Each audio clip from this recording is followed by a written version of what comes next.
Good afternoon, everyone, and thank you for joining our WNCT Now early afternoon news update. I'm Kelsey O'Donnell from inside of our digital studio. We're continuing to track the coronavirus case count numbers across the state of North Carolina. Let's go ahead and dive into those numbers, the updated ones for today.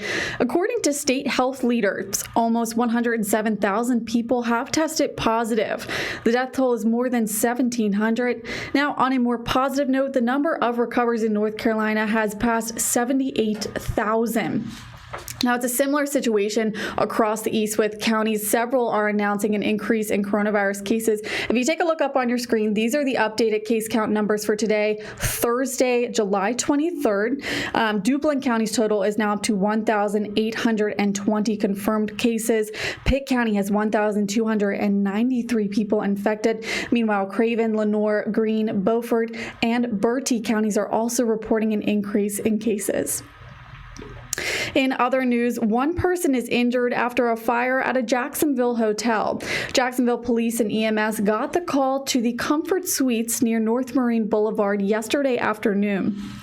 Officials say a small fire started in one of the guest rooms. A 51-year-old woman from Maysville was injured in the fire. She's in critical but stable condition at UNC Chapel Hill Burn Center.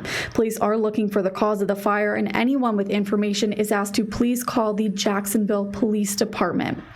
Meanwhile, in Beaufort County, one business owner says he's trying to stay positive after a fire destroyed his woodworking shop. The cause of the downtown Washington fire is still under investigation. Lee Galt owns Bear Creek Woodworks in downtown Washington. He lost more than $50,000 of lumber and equipment in a fire early Wednesday morning. Galt says he thinks the fire started on the roof. Now, he was working out of his garage about a year ago, and now he has to start all over again.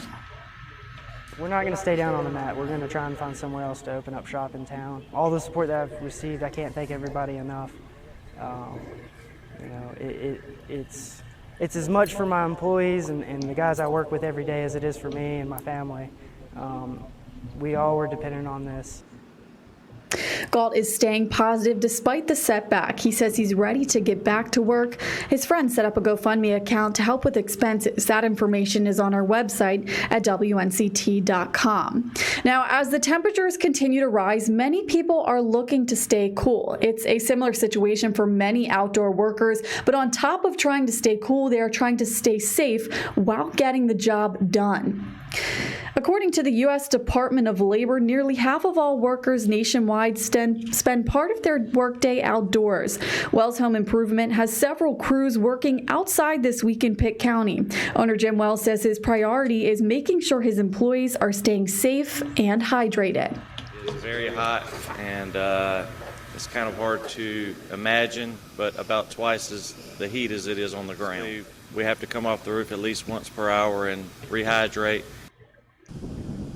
If you or your loved ones are working outside in the heat, it's important to get plenty of water, rest, and shade. Take as many frequent breaks as you can, and also plan for emergencies and their prevention. Now, you can find more information on staying safe in the heat online at WNCT.com. Speaking of the high temperatures, our First Alert meteorologist Alex Wasilenko joins us with what you can expect for our weather forecast up ahead this weekend. Alex?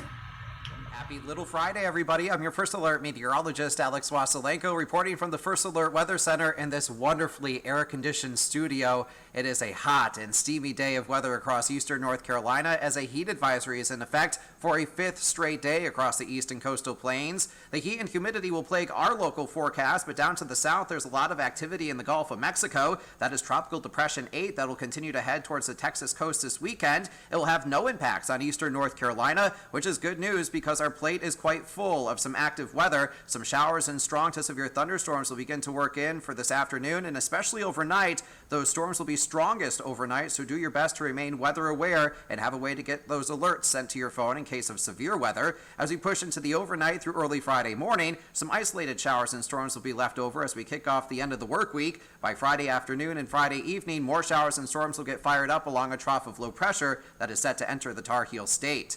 In the wake of the cold front that will produce those those showers and storms tonight, you will notice some cooler temperatures eventually by Friday afternoon and through the first half of the weekend. We'll go from the upper 90s today with heat indices well into the low 100s, back down into the upper 80s and low 90s. Friday and Saturday, scattered showers and thunderstorms will plague the forecast for the end of the work week, but will diminish the coverage of showers and storms for Saturday and Sunday. We'll call it a seasonably hot weekend across eastern North Carolina for interior parts and along the Carolina beaches with those highs in the upper 80s to low 90s. But next work week, drier weather, seasonable temperatures, and also more humid air begin to work back into the forecast. That's just all part of a typical summer-like July weather pattern in eastern North Carolina. Do your best to stay weather aware, keep hydrated, and dip into AC when you can today. I'm your First Alert meteorologist, Alex Wasilenko.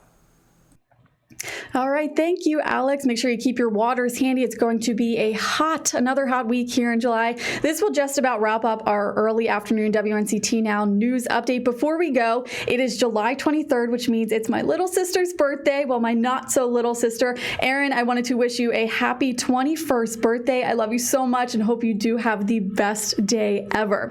So this will officially wrap up our early afternoon news update. We'll see you guys back here at 4 p.m. Thanks for watching.